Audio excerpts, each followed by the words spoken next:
अस्सलाम वालेकुम जी, मैं हूं ज़िया बलोच। आप मुझे सोशल मीडिया प्लेटफॉर्म पर सुन रहे हैं और देख रहे हैं।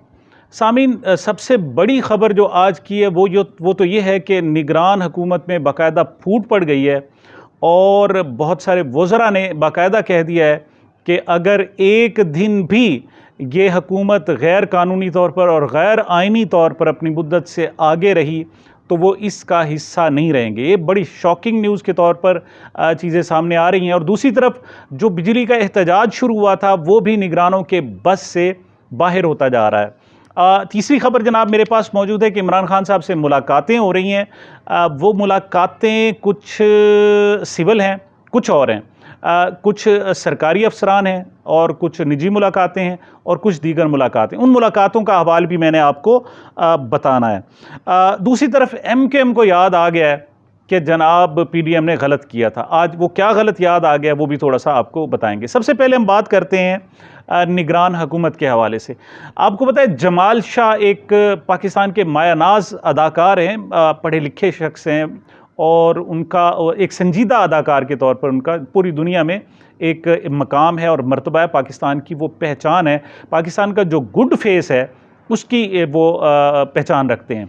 अच्छा, तो जब ये नई हुकूमत बनी थी और निगरान हुकूमत बनाने शुरू हुए थे तो इन्होंने मुख्तलिफ जो हमारे सकाफ़ती लोग थे, कुछ जो ताजिर थे, कुछ जो ब्यूरोक्रेट थे, उनमें से ये लोग ले आए, इवन क्रिकेटर्स को भी ले आए।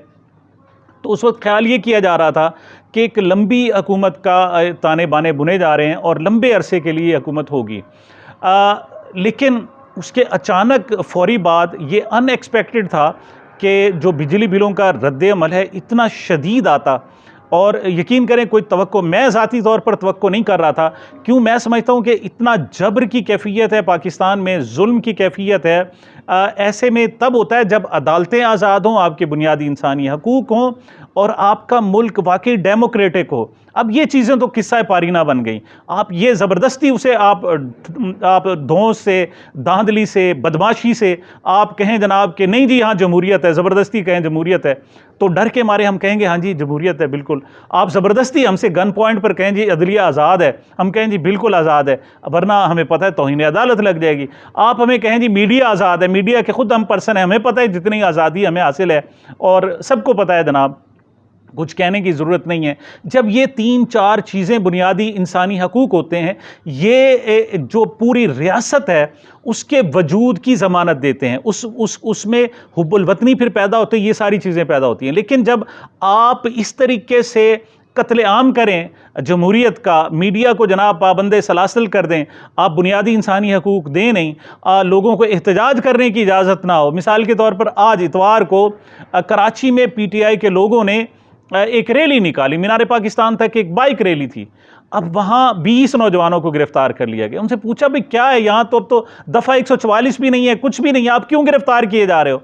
तो कहते हैं जी आपने हमसे पहले इजाज़त क्यों नहीं ली थी यहाँ पर रैली निकालने की। हालांकि वो एक सिंपल इवेंट था, चंद दर्जन नौजवान थे जो बाइक पर गए और उन्होंने PTI के झंडे लगाए हुए थे। हकीकत ये है कि PTI का झंडा बहुत ही इनके लिए डरावना ख्वाब बन गया है और ये मुल्क को दांव पर लगा रहे हैं, अपनी रियासत को दांव पर लगा रहे हैं, लेकिन अपने सिर्फ मफादात के लिए अपने। और मफादात भी क्या हैं, क्या मफाद? मुल्क होगा तो मफाद होगा, जब मुल्क नहीं होगा तो मफाद कैसे होगा? किस किस्म की बहरहाल ये रियासत के चेहरे को दांव पर लगा रहे हैं।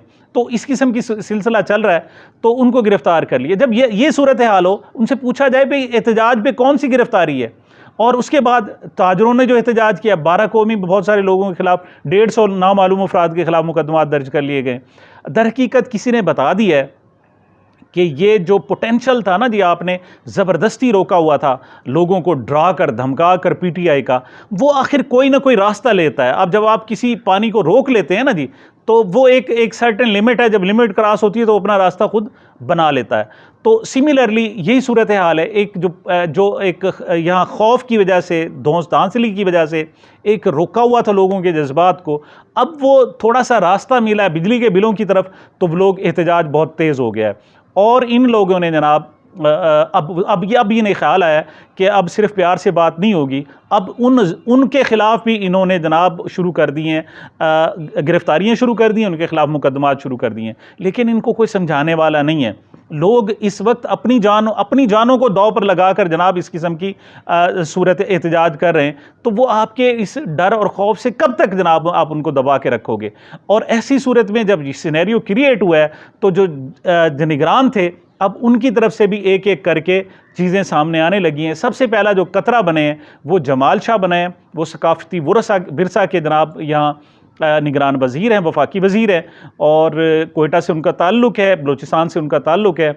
और उन्होंने आज जनाब वेरी क्लियरली कह दिया है कि मैं फरवरी से एक दिन भी अगर ऊपर गई हुकूमत तो मैं इसका हिस्सा नहीं बनूंगा। वैसे तो उनसे पूछा जाए कि फरवरी कहाँ से, ये तो 90 दिन के लिए हुकूमत बनी थी, 60 दिनों के लिए, 60 को आपने 90 में कन्वर्ट कर दिया, तो ये तो अक्टूबर नवंबर बनता है, फरवरी किसका कानून के तहत। बहरहाल चले जी, वो जो कह रहे हैं जी आजकल के जनाब बड़ी ज़रूरत है और हल्का बंदियाँ करनी है, उनकी बुनियाद पर इन्होंने वो कर तो लिया, लेकिन अब निगरानों में बजाते खुद फूट पड़ गई है। अगली बात करें जनाब, एहतजाज जारी है, एहतजाज हर आए दिन में बढ़ रहा है, लोगों का पारा लिबरेज हो रहा है और वो अब किसी की परवाह किए बगैर, किसी डर और खौफ के भट कर वो एहतजाज कर रहे हैं। और सिर्फ ताजिर नहीं हैं बल्कि आम शहरी एहतजाज कर रहे हैं और हुकूमत को अंदाज़ा हो गया। अब रिलीफ़ के लिए वज़ीर आज़म, निगरान वज़ीर आज़म ने एक इजलास बुलाया है, लेकिन उससे कुछ बहुत ज़्यादा अच्छे की उम्मीद नहीं है। अगली बात करेंगे जी इमरान खान से मुलाकातें।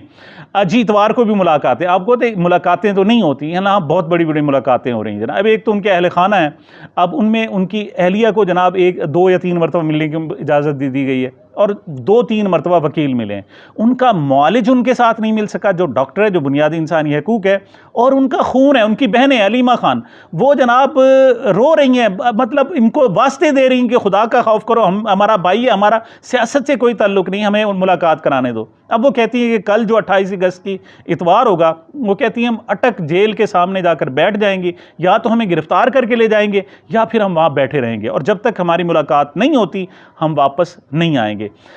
मुलाकातें सिर्फ यही नहीं है, गुज़श्ता रोज़ JIT ने भी जनाब मुलाकात की। अब JIT गुज़श्ता रोज़ जो था, जुमेरात को जो हफ्ते वाले दिन जो मुलाकात की थी, वो साइफ़र केस के हवाले से JIT ने मुलाकात की थी, और इतवार को 9 मई के वाक़यात के हवाले से मुलाकातें हुई। साइफ़र केस में इमरान खान साहब ने कहा था कि जी साइफ़र मुझसे गुम हो गया, मुझे अंदाज़ा नहीं है, लेकिन अब ये 9 मई के जो वाक़यात हैं उन्होंने कैटेगोरिकली कहा जी मैं तो आपकी कस्टडी में था, मैं तो हुकूमत के पास था, मुझे क्या पता किस चीज़ का एहतजाज हुआ है, जाकर उन लोगों से पूछें। और जब कहते हैं जी बहुत ज़्यादा उन्होंने गुफ्तगू करने की कोशिश की तो अगरचे बहुत सारे जवाबात दिए, उन्होंने कहा जी कि मुझे नहीं पता है जब मॉब इकट्ठा होता है वो क्या करता है, उसका मैं जवाब दे नहीं हूँ। मैंने अपने कारकुनों की 27 साल में कभी भी जलाओ गिराओ की तरबियत नहीं की, और ये जलाओ गिराओ करने वाले हमारे लोग नहीं थे, वो आप जाकर ढूंढें। वो कहते हैं जी जब बहुत ज़्यादा सवालात किए कि ये जनाब आपका हम्माद अज़हर और फ़लाँ आपसे राब्ते में, उन्होंने कहा जी राब्ते में रहना कुछ जुर्म है, मैं लीडर हूँ, मेरे राब्ते में होंगे। जब मज़ीद उन्होंने सवालात किए, उन्होंने कहा जाएँ मेरे वकील साहब से बात करें, तो खान साहब ने उनको ऐसे जिसे कहते हैं ना शट अप कॉल दी, और उन्होंने कहा जी तुम मेरा क्या बिगाड़ सकते हो, मैं जेल में मौजूद हूँ, और क्या करना है तुमने, जो कुछ करना है कर लो तुम। इस किस्म की जनाब रोज़ाना आके धौंस धमकियाँ जनाब देने लग जाते हो। तो कहते हैं जी खान साहब ने टिका के जवाब दिए हैं और इनकी तबीयत जिसे कहते हैं ना जी साफ़ कर दी है। इस तरह की सूरत हाल है। दूसरी तरफ जनाब MKM को अचानक ख्याल आया है कि जो इमरान खान की हुकूमत गिराई थी 16 महीने पहले, वो काम दुरुस्त नहीं था, अचानक उनको ख्याल आया, हालांकि यही थे जो हुकूमत गिरवाने वाले थे। अगर MQM PDM का साथ ना देती तो हुकूमत ना गिरती। और खान साहब याद होगा इनको मनाने के लिए अहमदाबाद वो जो इनका मरकज़ था वहाँ पर गए थे और जाकर इनसे मुलाकातें की थी, फारूक स्टार से, दूसरे लोगों सबसे मुलाकातें की थी, मकबूल उनसे, दूसरे रहनुमाओं से, और ये लोग नहीं माने थे। क्यों? बाप की तरफ से जो हुक्म था। अब जनाब इन्हें ख्याल आता है, वो कहते हैं जी कि अब ये इल्ज़ाम पहला तो लगा रहे हैं जनाब कि ये सारी सूरत हाल जो ख़राब की है वो कहते हैं जी PDM की हुकूमत ने। PDM कहती है नहीं जी PTI पे डालो। अब ये कहते हैं PTI पे आप तब डाल सकते थे जब आप उनकी हुकूमत ना गिराते। आपने उनकी हुकूमत गिराई, महंगाई के नाम पर गिराई। आपने कहा जी हम सस्ताई लाएंगे, हम सस्ती चीज़ें करेंगे और गिरानी ख़त्म करेंगे, और अब तुमने उससे भी ज़्यादा काम बढ़ा दिया, लोगों का जीना मुश्किल कर दिया, लोगों के लिए सांस लेना मुश्किल हो गया। तो अब ज़िम्मेदारी भी कबूल करो। अब जब ज़िम्मेदारी कबूल करने की बारी आई है तो इनकी चीखें बुलंद हो रही हैं जनाब, और ये जनाब बहुत किस्म की हरकतें कर रहे हैं।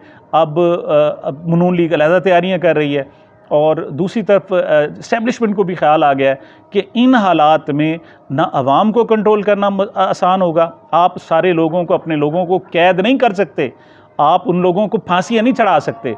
तो ये सारी सूरत हाल है जनाब, नई डेवलप हो रही है। अब PTI को MQM को ख्याल आ गया है और जो निगरान हुकूमत हैं वो भी आहिस्ता आहिस्ता उसमें जनाब लुढ़कन शुरू हो गई है, उनके अंदर दरारें पड़ना शुरू हो गई हैं और बिखरना शुरू हो गई। ये अब तक की मेरी जनाब गुजारिशात थी। मुझे, मेरे चैनल को अपनी मोहब्बतों और दुआओं में याद रखिएगा। मिलते हैं छोटे से वक्फे के बाद।